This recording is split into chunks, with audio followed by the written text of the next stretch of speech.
Istorija sva na kratko, kad se uzdržih u ovih knjigah. Napukodonosor, kralj od Babilonije od Asirije, držeći tad grad Nivine, pod Arfaksta kralja od Medi, kon rike Eufrata, posla k mešnikom svojim da se podlaže. Njemu u podložit se ne htiše. Otpravi s vojskom svoga vojvodu Oleforna, ki kuda projde, sve obuja. Pride napokon u zemlju Izraelsku. Bi velik strah po svojoj zemlji. U Jerosolim činiše mnogo poniženja i posvetilišta, Bogu se priporučujući. On postupi Betulijom.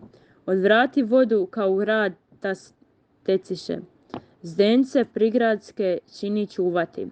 A Kiora, vojvodu svoga od Amonti, je reče da neće moći Židova stojevati. Ako ne budu zgrešili Bogu svomu, vezana čini popetljati i pridati Betulionom, obuti će se zajedno s njim ga izgubiti. Nestav vode u gradu. Tihu se pridati. Ozija knez od grada, moli ih da bi još čekali 5 dan pomoći Božje.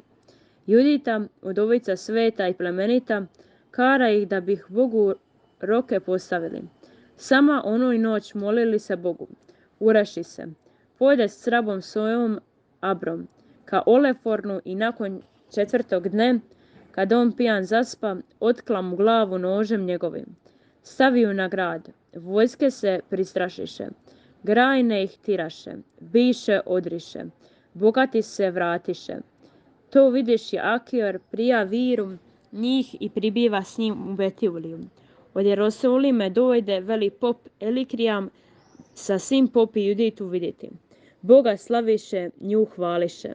Ona svojim pojde u Jerosolim, pokloniše se u tempal.